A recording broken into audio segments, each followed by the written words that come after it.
Michael Folks, how are you today? Good, sir. We have a phenomenal guest. I know you've seen him on TV, but you haven't met him yet. But this is one of my buddies.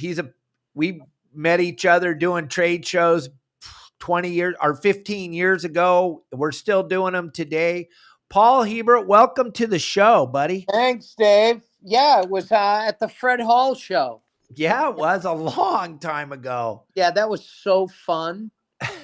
Yeah. We had a really good time, didn't we? Yeah, I remember seeing you on stage for the first time talking. I was like, dude, I got to get on there with him. Oh, my God, we would rock it together. I remember going to Parker's Lighthouse and having dinner with you and the guys from Promar, and they pretty much they couldn't even talk. It was me and you took over the table. Yeah, good guys, aren't they? Oh gosh, they're great. They've been sponsors of this show for a very long time, and they have Tuesdays, so we're excited to have you with us on Tuesday. I actually got to get another net from them. My net that I've had for like 12 years finally broke. Jeez. Yeah. And I use it like 300 times a day. It's the most amazing net I've ever had. The perfect size. It extends. It's big enough for the big baits that we have up here. So it finally, something snapped on the O-ring of it. But the greatest net I've ever had. And I've gone through a lot of them. They'll love hearing that. Oh, yeah. Yeah, they have nice stuff. Yeah, they do. Brian's listening to the show right now, so hopefully he hears this and he'll get together with you and send you a new net. That would be rad. All this stuff that they've given me are phenomenal. Like really good stuff. Good quality, you know? Excellent quality. They don't cut any corners. No, excellent. Yeah, I remember when you first tried out the new carbon fiber gaffs, you were like the first guy to use them. Yep. They were pretty spectacular. Yeah, sure. I still got I think I have a 6-footer because that's a good size for my boat, a 6-foot gaff. Yeah, they're real good gaff.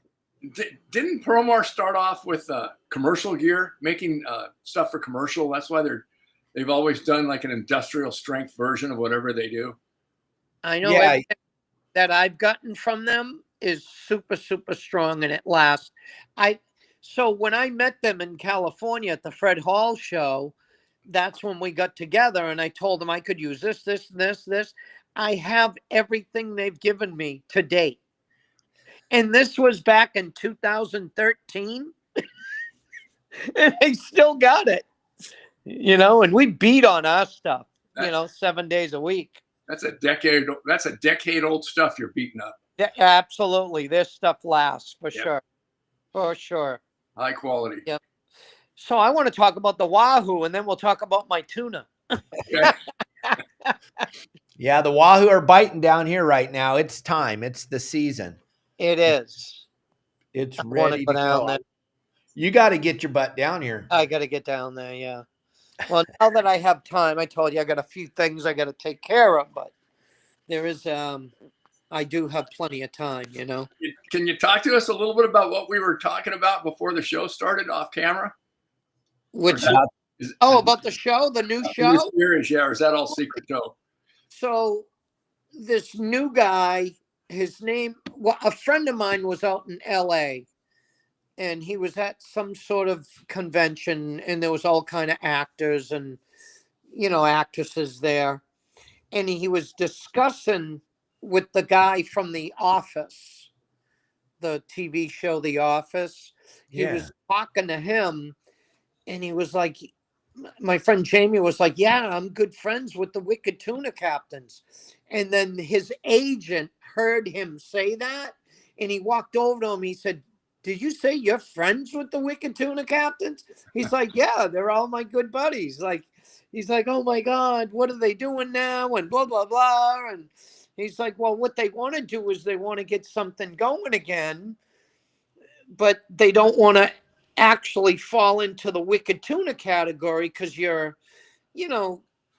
name Wicked Tuna is owned by Pilgrim Studio. We don't want to be owned. We want to do this on our own, you know? Have some creative independence. Exactly. Yeah. So he's going to start. They're working on it now. He's in charge of like 35 actors and actresses that love fishing. One of them's Dwayne Johnson, The Sweet. Rock. Yeah. Yeah. Sweet. So, and Mark Wahlberg, Mel Gibson, Mario Lopez, Steve Harvey. Those are just a few to name. Sylvester Stallone. So this guy has a big clientele of, you know, at least B-rated actors, you know. Oh, I'd say And you're they wanna- you're tipping into that A-list there on some of those a names. few of them, yeah, but Yeah. there's a lot of actors and actresses that love the sport of fishing, you know, so more than we realize. But we decided that we want to go that route and take out celebrities to catch a giant bluefin tuna. I mean, I showed Dave the pictures of the ones we're catching now. I mean, they're yeah. 800 pounds. They're I'll throw it. enormous. They're Yeah, look very, at very that. big. Those are big. Look how big they are. Massive. That's only 800 pounds. It looks so much bigger than that. Yeah. It's like 750 right there. Jeez. Yeah. That's staggering. Yep. That one there is real big. That one dressed 6 something. That one's over 800. Holy. Yeah, like 640 or something dressed. Big fish. Yeah, that one's over 800, like 850. Do you know what those tuna are going to do to those celebrities? Well, some of them will be okay, but I know, that's going to be the show. Yeah, exactly. Whether they get sick all day or they cramp up in a minute, that's going to be. So the good thing behind what we're going to do with these celebrities is everything that happens, we're producing it. The captains on the boat are producing what goes on their boat. Sweet. So all we need is a camera guy because we're producing it. We don't need a producer. No. We just need a guy there with a camera and a bunch of GoPros that knows how to run a drone. That's it. Yep. So, and all the sponsors of the show that we get, we're going to get all the sponsors. So they're going to be involved in the show, like in a big way. Yeah, It's just not like they got to go and they don't have to pay millions of dollars to get highlighted on a show. Right. Just medical products. Yeah. Paul, your concept sounds a lot like Kurt Gowdy's. It's exactly like Kurt Gowdy's show. Yep. Exactly like it. That was his format back in the 60s. Back in the day. Yeah, and that thing went for what, 20 years? Oh, it was phenomenal. It's really, we got a lot of it in our history series. It's just phenomenal. Yeah. We got Kurt Gowdy and Terry Bradshaw on his first tarpon ever, and it's just amazing what happens. No way. You're talking about you film whatever happens. This is just an amazing clip with Terry Bradshaw. Yeah, he's a good dude too. Oh, he's so cool, and he loves every commercial he's in. Boy, I laugh. Yeah. This will crack you up when you see what happens on his first tarpon ever. We're also happy that the senator in Maine, somehow the National Marine Fish, she's on the board of the Treasury, the senator in Maine. Okay. And there was $1 million left or wasn't found, but she found it for the National Marine Fisheries. Yeah, it's for their science and all that. So we ended up, the Massachusetts Commercial Fishermen Association signed off on transferring that money to the science. So all summer long, starting in like April, these scientists were down in Virginia, Cape Cod, Maryland. They were all out like 300 miles out. These tuna, they got 1-day-old tuna and 3-day-old tuna. How they caught them, I'll never know. But they got them, and they know they're living and spawning in these waters right here. So cool. And they have, like, I would say at least 6 or 8 areas up here where they're spawning. And they're all broadcast spawners too, aren't they, Paul? Yep, and they have the science behind it. So the National Marine Fisheries, the senator from Maine are going, and our association is going for another 1,000 tons for us. Because right now we're closed down. We're shut off until December 1st. Isn't that amazing? With all the tuna that you told me before we went live today that are there right now, and you can't catch them. Right now, I could make even if I was getting $5 a pound, I could make $2,500 every single day. Jeez. 7 days a week, and I wouldn't be out there more than 4 hours. And you're convinced, Paul, that the biomass of the bluefin has recovered to a point where you want to reevaluate many of them. Pardon? They're like mosquitoes. There's so many of them. Can you imagine 500-pound mosquitoes? It's incredible how many there are. And you got to remember, we have the smallest quota. The United States has the smallest quota out of anyone. We're the most regulated commercial fishing country in the world. Yeah, us and Canada are the highly regulated, and we're the ones that get screwed because we abided by the ICAT rule. Right. You know.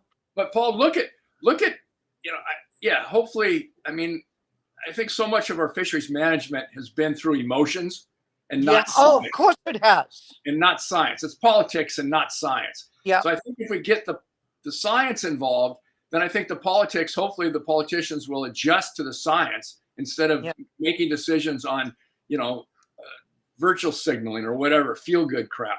So, if they base their decisions on science instead of emotions, I think we're going to be in a great shape. But also consider the U.S. and Canada being the two most regulated commercial fishing countries in the world. But look at how rich both of our coasts are, from Alaska and Maine all the way down, around to the Gulf of Mexico.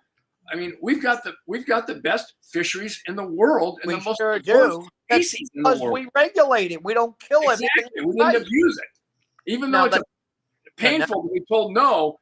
Look at it. Look at how effective the regulations have been in terms of sustaining and helping to increase the populations on both coasts and down into the Gulf and all the way up into Alaska. I mean, it's just, it's sometimes it's not right, but I think in the long run, the results are proving to be very, very effective, and now they need to be adjusted. Yeah. The problem with our fishery, as doing it, I do it for a living. I've been doing it for, 3 generations now. That's cool. It's really hard to justify having my boat and the fishery that we're in to make a living. It's unjustifiable anymore because of the way the quota system is. Well, yeah, that's what it needs to be reevaluated by science. Yep. It's like they tried to take away our little sand bass fishery here last year. Yeah, the open access should have their own quota. The open access permit holder, because it's like, I don't know, over 8,000 permit holders. And there's only probably, 600 of them that do it for a living. It's all recreational fishing. But you got to remember, if there's 4,000 people that go out once a year and catch one tuna, one a year, that's 4,000 tuna. Right. If you get people that go out on weekends recreationally and catch 2 tunas a year, that's 8,000 tuna against the quota. You see where I'm going with it? Yeah. It's hard, but they need their own quota, though. They need to be able to catch them, have fun catching them. You know, everyone should be able to do this. Everybody. It's just when you do it for a living, you claim every dime on taxes. Like, you know what I mean? Yeah, absolutely. Solely the living that we do. I don't know. Maybe they should do what Canada does and go to a tag system when you want to do it for a living. You know what I mean? Because the recreational fishery needs help as well. You know, they were But freaking closing them guys off, giving you them know a what hard time because they caught one off a pier. Like it just doesn't make any sense whatsoever. right. When they make a comeback like they've made, it seems Yes. like they penalize us. They penalize. Uh-huh. Oh my gosh, they're catching it on a pier. We got to shut that down right now. Right. What That's are you? right. If the regulations are working, we got to make them stiffer. I Yeah. thought that was hilarious. Yeah. I imagine being on a dock fishing for bluefish and a giant can't even bluefin imagine. takes it. Can you imagine? I can't. And Woo! something that everybody out here doesn't understand, and you're listening to Paul and Michael, and there's a ton of history here with the two of them. But what Paul said, 8,000 fish. Okay. That's one school of tuna. That's Yeah. one school, 8,000. That's what they get the whole year. One school of fish. You don't even affect the population. I'm trying to explain it to you, gang. You don't affect Paul and his ancestors and everybody in Gloucester and everybody else. They're fishing with a rod and a reel, or Yep. they're throwing a harpoon, one fish at a time. They're not wrapping One a per giant. day. You can only take one per day, and we're only allowed to keep these fish 4 days a week. It's not even 7 days a week. It's only 4 days: Sunday, Monday, Wednesday, Thursday. Isn't that So wild? Crazy. we're really highly regulated now. It's like you were saying, David, this is one rod, one reel, one harpoon at a time, as opposed to a seine type situation where they'll wrap, they can wrap that entire school in one wrap. Oh, when I saw that in San Diego down in it's Mexico, I flipped out. Yeah. I couldn't believe they were netting those little tunas. Yeah.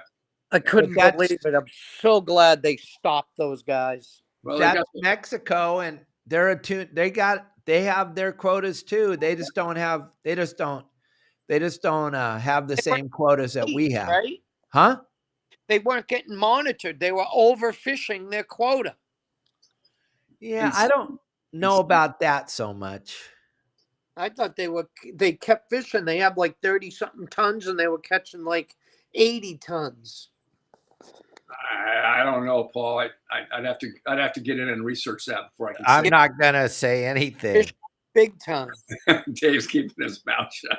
Yeah, there's too many of my buddies that are doing it. But the thing is about down there is they have so much more quota than we do compared to, plus we got like 15 purse seiners in the whole West Coast that actually fish for tuna. And then you take those 15 and they actually get down to like 9 or 10. And then you go out on a boat and you see one of those seiners out there. The guy isn't even catching bluefin. He's catching yellowfin, and he can't catch enough to keep they fish squid. And so there's just so much regulation here on the West Coast. East Coast, you guys have a giant, but you know what's amazing? The market is flooded with foreign caught tuna. Cheap fish. So we don't even get to sell our own fish to our own people, Paul. You don't sell your fish. Put tariffs on it. Right? Yeah. If you tariff the hell out of it, then we can. It'll be cheaper to buy nice fresh tuna.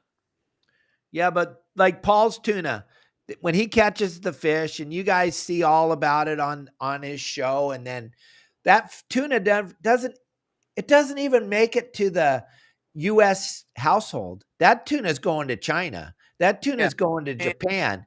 Those people know that our tuna is the best tuna in the world. Oh, absolutely. 100%.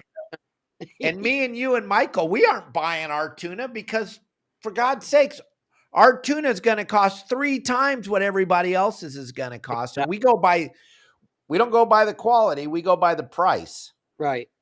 I loved what you said, Dave. Good fish ain't cheap, and cheap fish ain't good. Yeah, no, that's Tommy Gomes. He sums that up perfectly. Yeah, Tommy did that. Yeah. Yeah. I wish I could take credit for that, but here, I want to show you guys real quick a video from Promar real quick. You got about 3 minutes, Paul, of this video playing here. Take a break.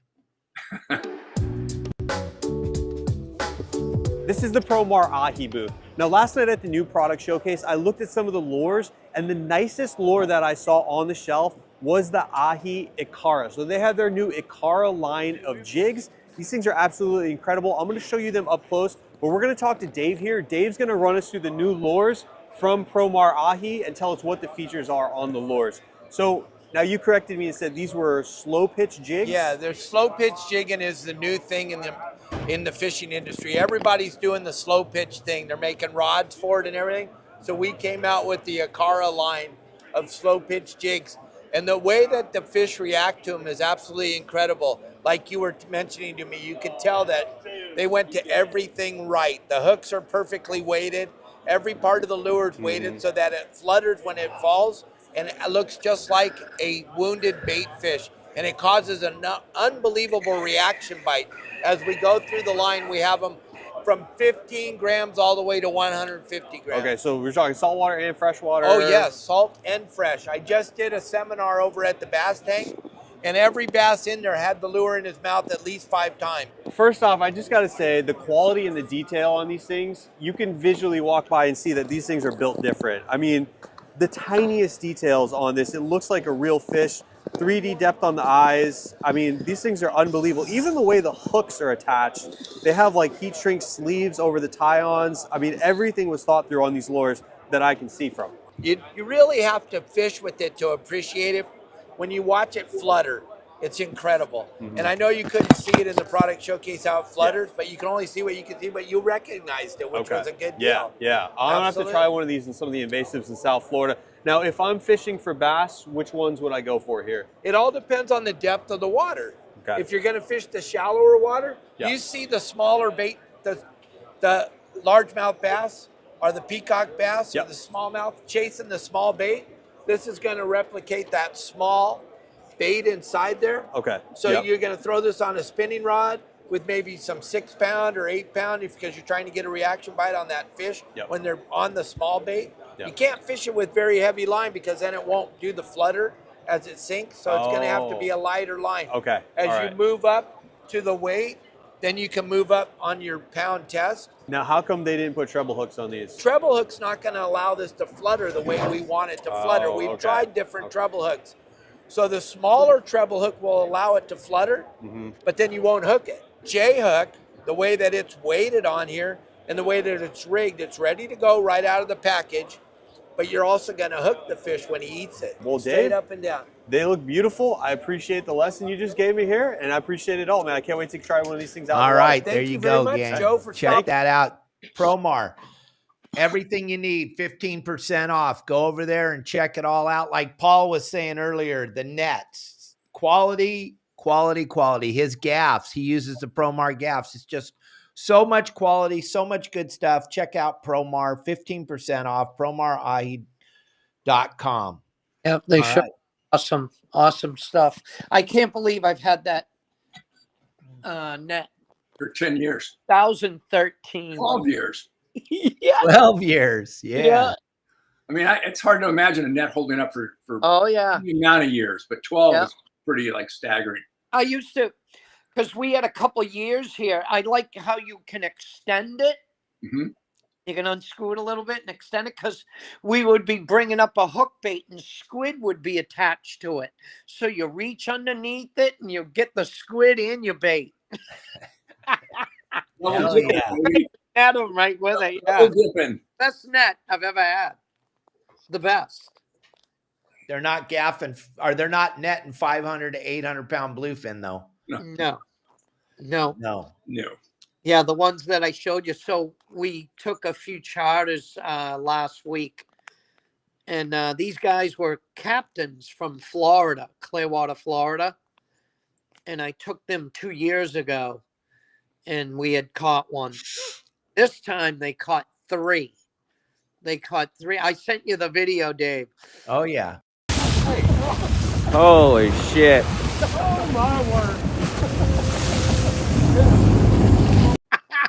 We got a double hookup and Strap it in. Strap it in, yeah. That was Always.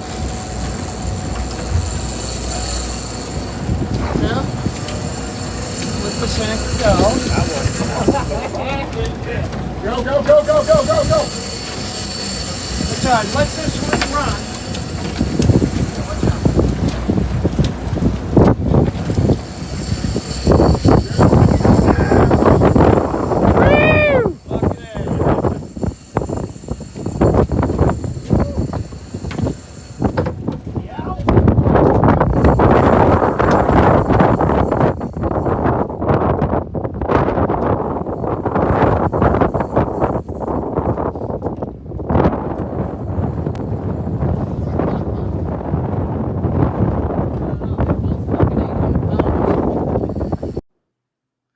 It does look cold, though.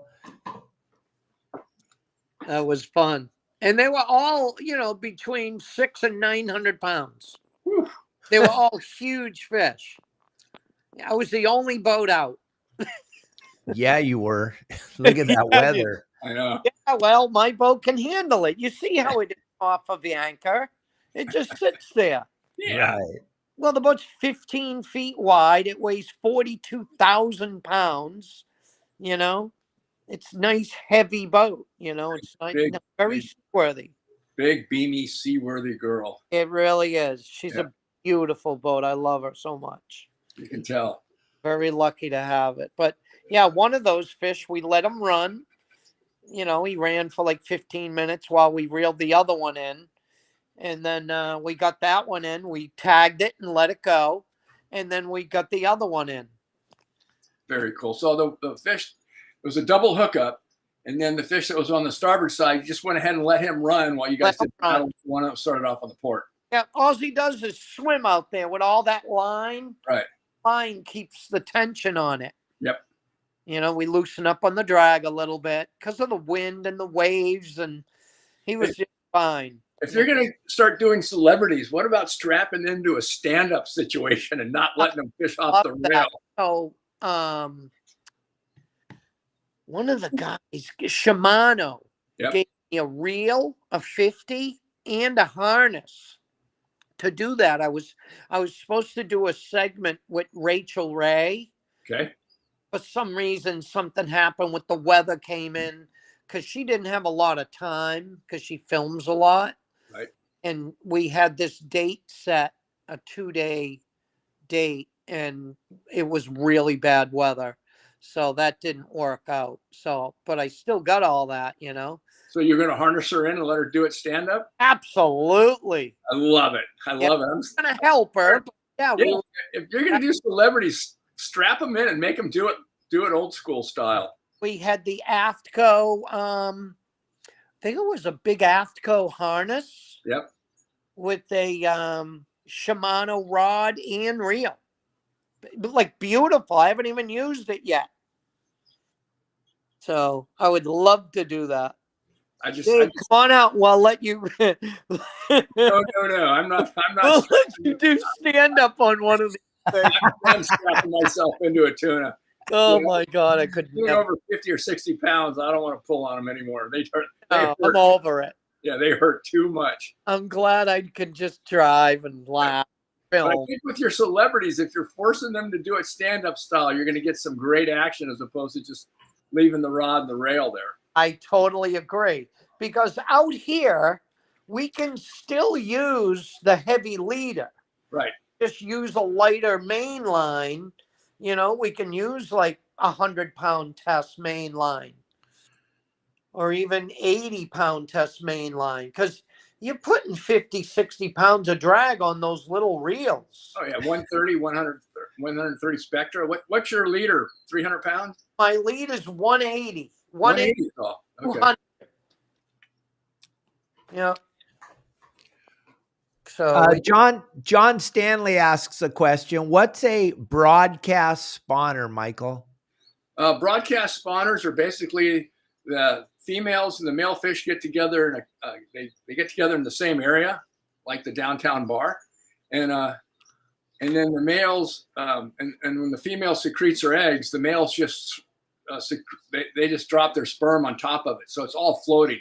The eggs and the sperm are mixing in open water. It's not like she carries her eggs internally after they've been fertilized. So the eggs are fertilized externally. They call broadcast because, you know, she drops her eggs, they spray on top of her, and they hatch out in open water.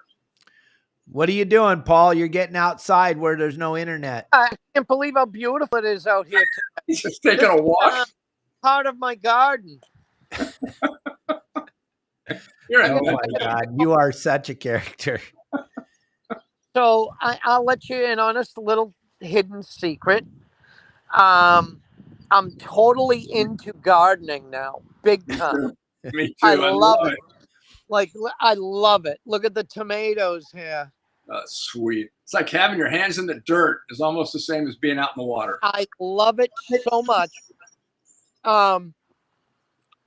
If there was no fishing, I could do this all year. With the soil, and I got rototillers and big bags of soil now. I love it. I absolutely love it. Yeah, it's fun. It's really satisfying. Yeah. I got all these big, giant green peppers. I was doing a bunch of cloning on plants, and it was just so fun to watch the clones, you know, take root and get healthy and grow up, you know. Wow.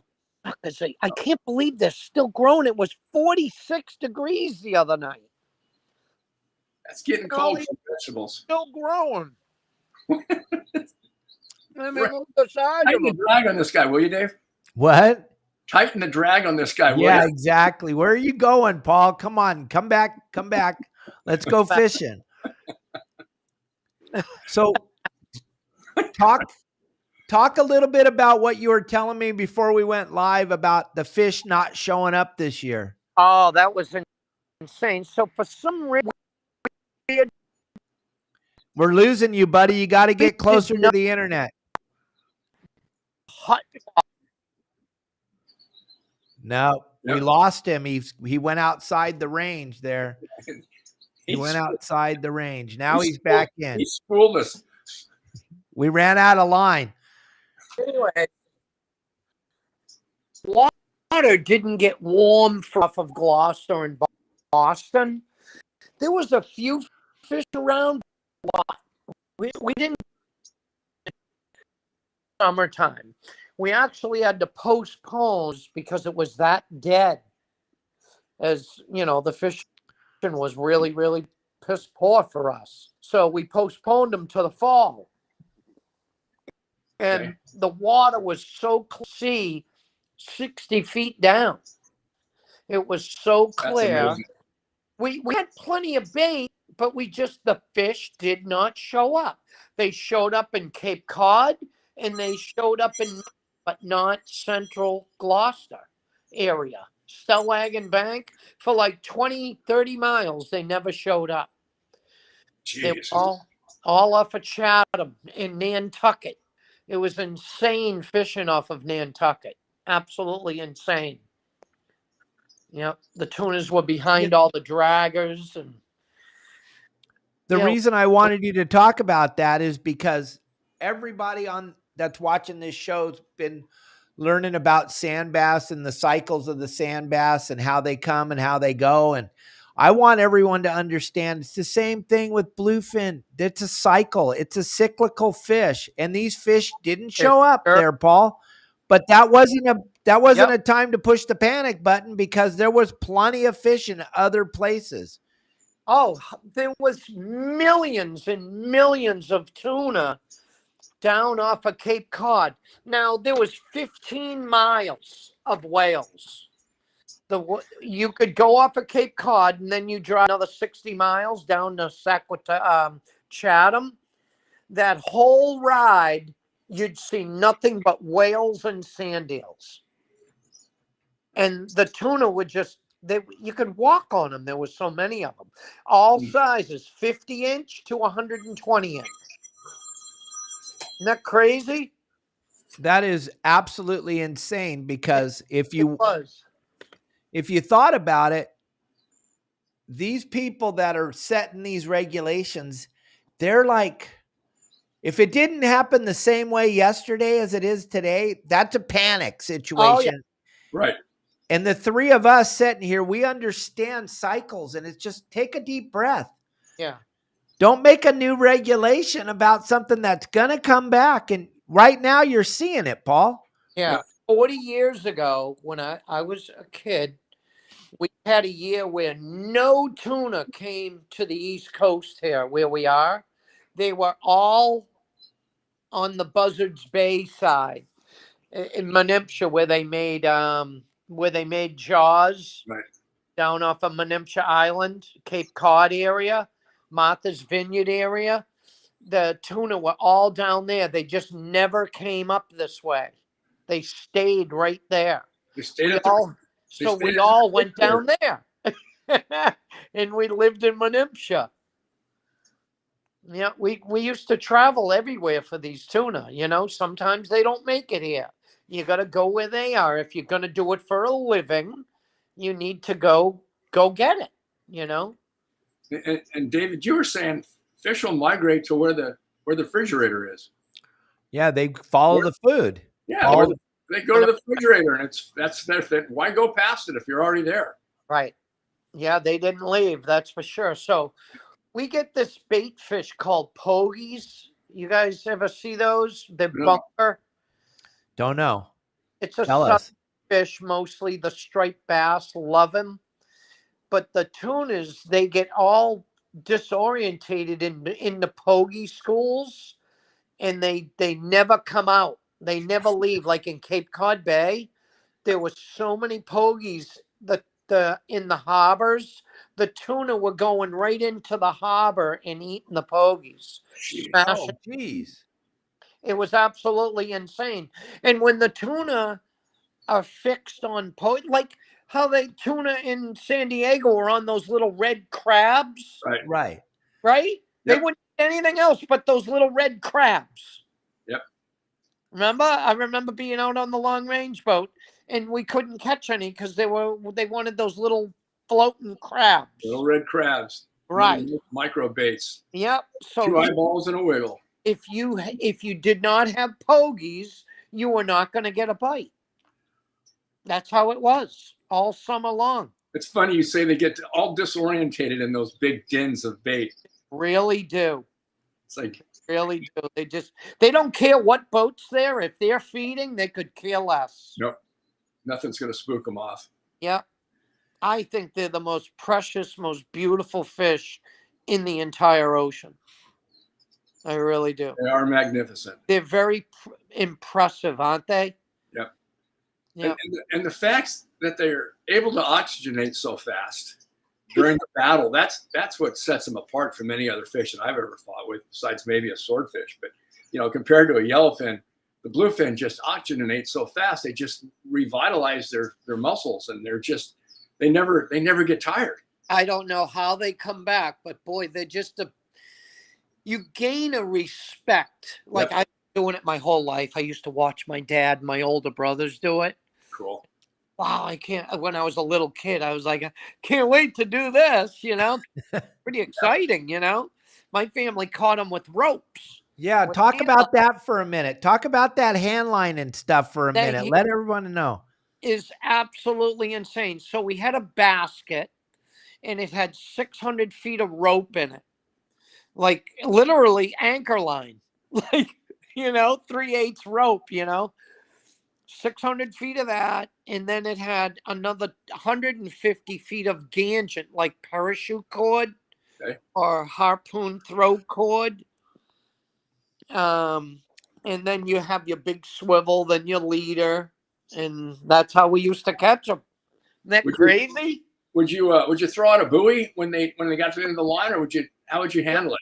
We had a buoy if they took all the rope. Okay. They took all 600-700 feet of it. Yeah, you would have a big orange ball at the end of it. But you know what's funny, Michael, is we talk about the leather strap, the leather on the back of the reel. Right. Paul's dad and Paul's brothers and Paul, Fish. this was the drag. This was the Their drag, hands. right? Really? Yeah, my hands. Yeah. Shooting through his hands. I've been to the hospital several times. Burning through your gloves? A rope burning through my fingers real bad. Yeah. Well, it'll happen in a heartbeat. They didn't do anything, but they popped the blisters and then they loaded it up with aloe. That's all they did for my hand. Jeez. Loaded it up so it was like soaking wet of aloe.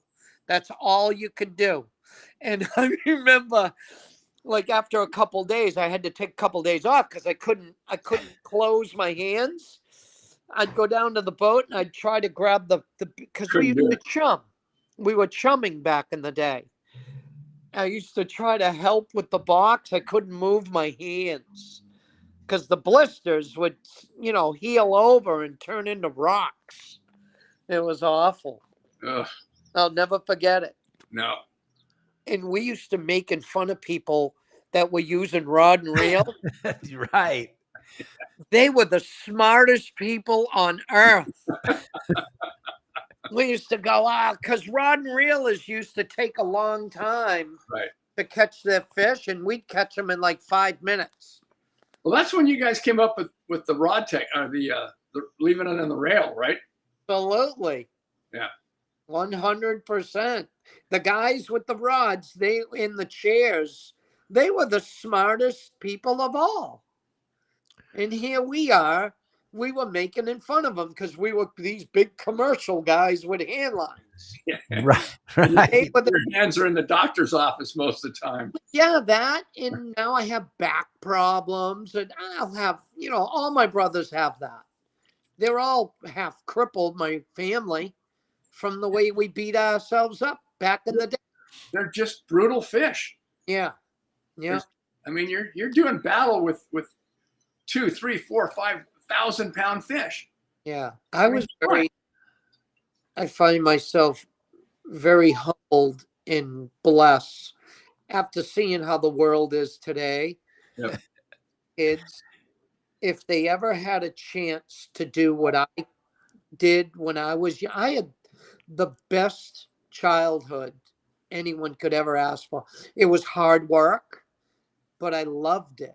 I think all three of us would fit into that same category, Paul. I had the best life in the world. In the whole world. I wouldn't trade my childhood for anything in the world. I got to do what I loved. I got to do what my family all did. My whole family did it, all my older brothers, and we just loved it. So cool. And I got to live off of doing what I love. I feel very blessed for all the fans from the show, and I'm very blessed and very humbled by every aspect of how I've gotten to where I am now. Very well stated, sir. Very lucky human being, and thanks to the fans that watched us every week, because they're the ones that kept the show going. Yep. The reason why it's not on the air, well, it is on the air still. It's all over YouTube, and they're playing it like crazy. We actually have a new episodes coming of us sitting down with a commentator talking about the episodes. Oh, cool. Yeah. That's wonderful. Yeah. A good friend of mine, Jim Packer, I think took over your series and has been has put it up, and he's been behind the YouTube channel that you guys have created. Really, really, really good. Yeah, Todd Heddick. Those guys are phenomenal. Yeah. Yeah. They were excited how well your show's doing on YouTube. Yeah, they couldn't believe it because Nat Geo couldn't make it happen. They couldn't do it because they're owned by Disney. Disney was having some issues, like financial issues. Can't imagine why. Yeah. The wokeness. Yeah. Let's don't even go there. Okay. world. All right. But I just feel very blessed of all the people that I met through doing the show, my new boat. Like, I just a very lucky human being. I'm blessed every day I wake up and I get to go out and take people out fishing and show them what I've done. I wish I had that clip, David, of you when we opened the series saying, you know, with my dad on the pier and my mom. And I just realized at that minute you were 3.5, 4 years old. And you said, how did you stay at? I wanted to know what I wanted to do for the rest of my life. I wanted to fish. Yep. That's it. When I was 3 years old and I went out on the boat, my dad was running the Some Fun off the San Clemente Pier, and my mom put me on the piling, and we sat there as the boat docked onto the pier, and I got on the boat and I was shaking and I was so excited, and I knew from that point forward, all I wanted to do was fish, and I didn't know that there was even money involved. All I wanted, and Paul, you're the same way. Michael, you're the same way. We didn't care about the money. We're way different than children. It was the sport. Yep. Yeah. So when my dad and all my brothers would go out every morning, see my father and mother, they owned a store. We'd go down to the town pier. We owned a bait and tackle shop and a big snack bar. And my mom, I would go down there with her and I would watch everyone get on my father's boat and my brother's boats because they would take out charters for tuna. And I would watch them. I'm a little kid. I'm like 4 or 5 years old. And I would get my little swivel with my little hook and some shrimp to smelt fish off the dock. Yep. Yep. Did the same thing with a hand drop line. Yeah, that's how I started. Green drop lines. It was like 20-pound test, and I would let the line. Everyone else has bamboo rods, and I come down with a spool of line. Yep. Coke can. That's plenty of smelts to have a nice big lunch. And their smelt are good eating. You know, she had like famous fried food right there. Very cool. Yeah. Yeah. Well, when you come down here to Cabo, my buddy Cubby says he'll take you fishing, Paul. You just got to get your butt down here. I will. He's going to take you fishing. He's the man, the myth, the legend, Cubby Paul. He won the Bisbees, caught the biggest marlin ever caught by a woman in the tournament. Second biggest fish ever caught in the tournament, period. He'll take you fishing. He's excited to take you. I would have so much fun. Now, where you and I, after the show, we need to talk. At least coming up, I need to get a nice place to stay. Oh, yeah. Because Elena and I, we would like to come for at least 7 days. Absolutely, man. Right? To go there for 3 days. Yeah, I want to go there for a week. Yep. Absolutely. Hey, Cubby says you can come too, Michael, if you want. I'm all in. Absolutely. Absolutely. Fun. Yeah, we'll get you all taken care of, Paul. We'll offline after this is over because it's just so easy. And then if you're talking January, February, it's just the rates drop. Everybody goes home and it's just glorious. It is glorious down here when everybody's gone. It's the best time of the year to fish down there. Absolutely. Yeah, maybe not the best, but it's pretty damn good. Conditions are awfully good. Yeah. It's pretty damn good. And there's no. Whoa, big earthquake. Whoa. Really? Are you shaking? Whoa, yeah. Oh my God. Giant. Whoa. Really? Holy mackerel. I don't feel nothing. No, you don't feel nothing. I don't feel anything up here either, Dave. Holy criminy. Whoa.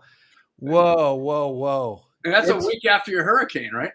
Well, you know what's amazing is there was no earthquakes down here until this year. And this year we've just been hit with so many earthquakes. And that was a good one. I don't know.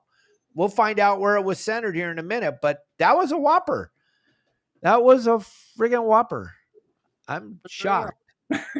I'm shocked right now, you guys. This is the third earthquake we've had on the show. Really? This is the third earthquake on the show. The only thing I would be worried about is like 100 miles offshore of you. If it opens up, the water goes down, then you get a huge tsunami. That's what's bad. Yeah, I live up on a hill, so I'm good.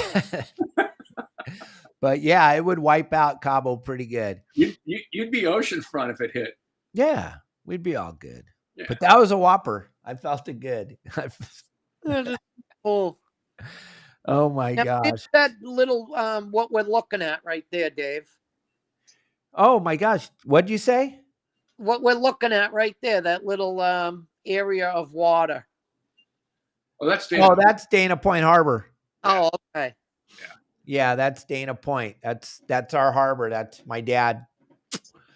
God rest his soul. That's Dana Point. That's your family's harbor.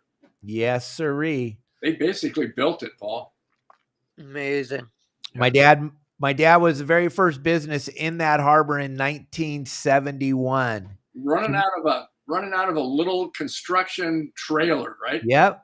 That was it.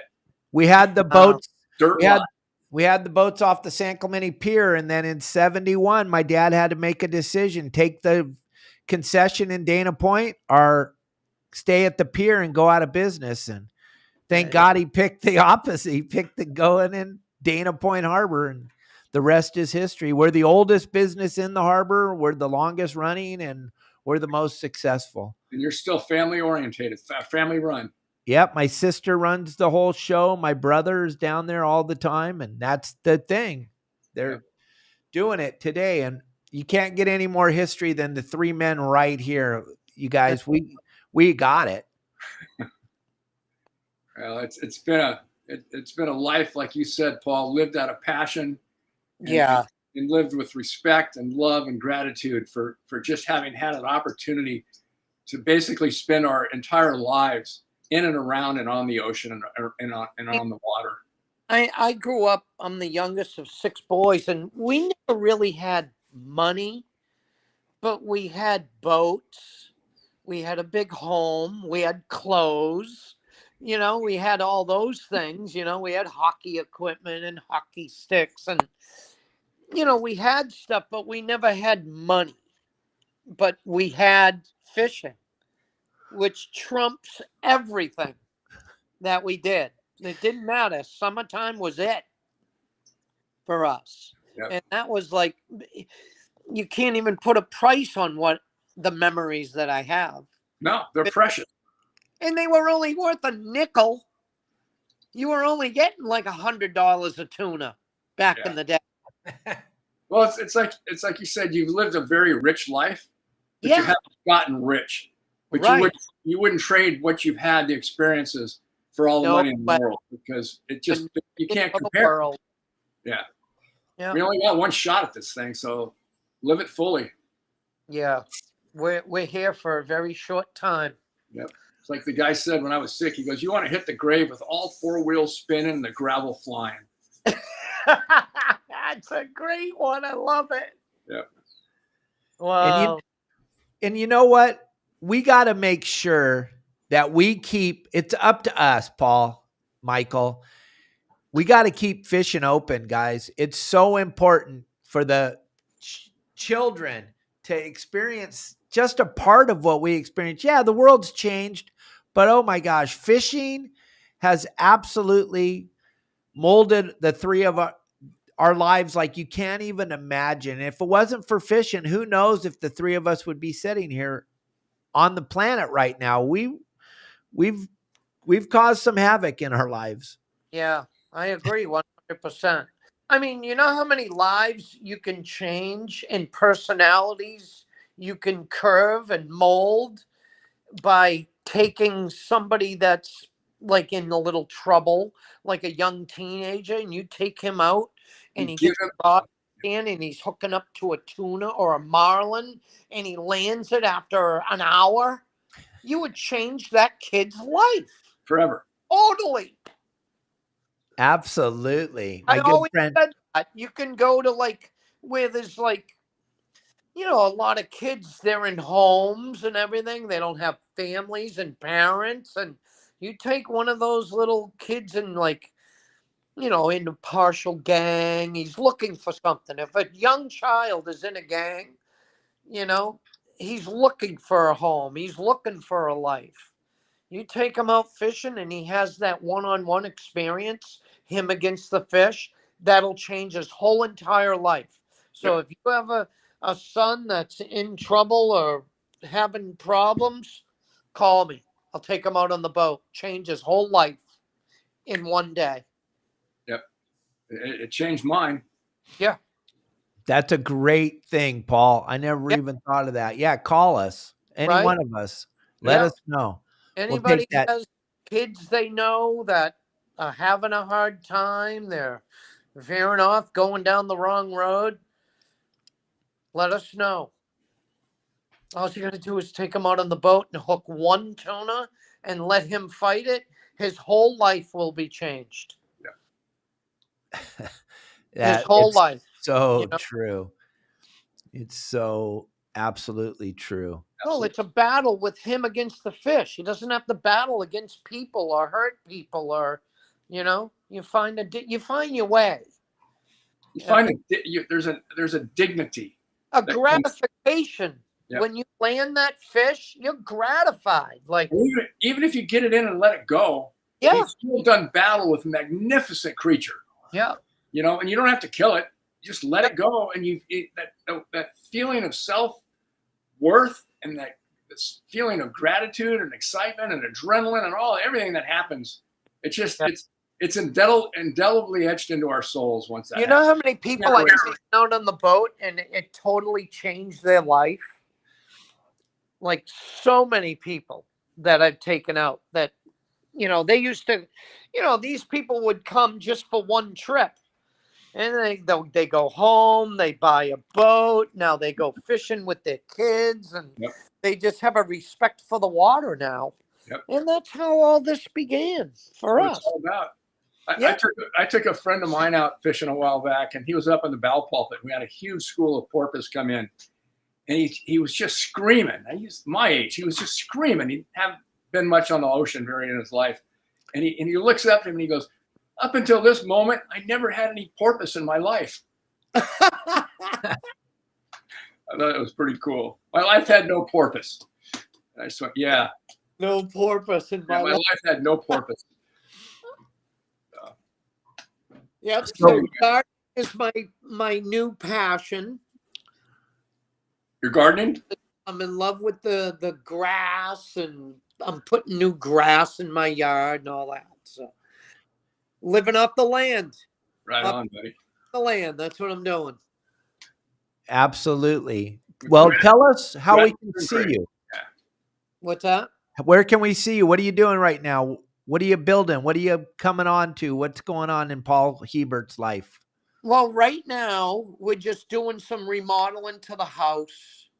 We're redoing all the lawn.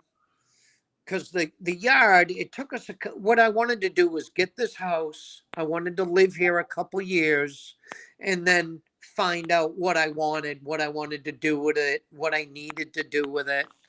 So it's hard in Gloucester to get permits to do stuff. So I'm just doing everything by myself, little by little. Good for you. I'm going to making your house a home. I'm going to put a little deck on the front, which I would have had to jump through hoops to go through a construction guy, Oh, and yeah. I could do that little by little, Yep. You drive by one day, I have a little deck out there. You drive by the next day, there's a roof. It's a round porch. Yep. So little by little, I'm fixing that up, So Yeah, absolutely, buddy. Too as well. So getting all the flowers and the little bushes all around. So everything's looking good because it was pretty run down. It was neglected for a lot of years. Well, it looked good when you took us on your little remote walk through there. Yeah, that was only the front. The back's pretty big, I got a giant garden next to the house on the side of the house. Sweet. Yeah. So I haven't bought vegetables in 2 years. Yeah. It's kind of hard to believe that we've come to this and we're talking gardening and all this weirdo stuff. Gardening is the same thing. It's the same thing. You're living off of land. Yes. Yeah, exactly. It's the same thing as fishing. then. Right, but we didn't understand that when we were young. No. Shit, no. No, we wanted to go fishing. That was it. Yeah. Absolutely. And you were on land. You were like, okay, we're not making any money now. What are we doing here? Let's get back on the boat. Let's get back out there and make some more money so we can buy some more crap. So we can buy some more Planting seeds, getting them all planted and covered up is like quite the same as getting bit. We're totally excited. We're really excited to see if this new show will pick up and take off. Well, I hope it does, because I'm Yeah. excited to see Great it. track record, Paul. I think it's going to go well. I mean, it's like you said, it's the American sportsman revisited. Yeah, a few people have said the same thing. And we're going to finish with this one question from Jay. Paul, what's the biggest tuna that you ever caught? With that, we'll end the show. The biggest tuna I ever caught, I was young. I was with my father. We were hand lining, and it was 1,287 pounds. Woo! Day after, Woo! it was 1,178. Why was it? With the biggest tunas I've ever caught in my life. 1287, 1178. 2 fish over $1,000. That's amazing. Yeah. On the hand line. I've caught at least, I bet I've caught at least a dozen that were over 1,000, but not 1,200 pounds. It's amazing. Congratulations. Yeah, it was. Well, that's because I was in it at the right time. Yep. I was in the fishery back before trainers caught them all, So, Right. well, they did a number on them in the bay. When they would get them in the bay in September 15th, it would open up here. And of course, that's where they're going to make their money. That's where I would go. If I had a seiner, I'd wait till September 15th and go right in the bay. That's where you make your money. That's where it's not deep.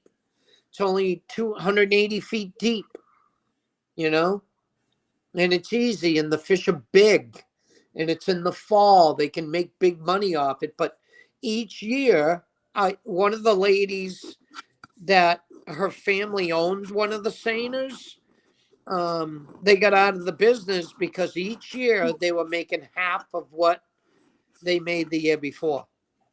Each year it depleted. They seen it going down and down and down because of the pen fish. Yeah.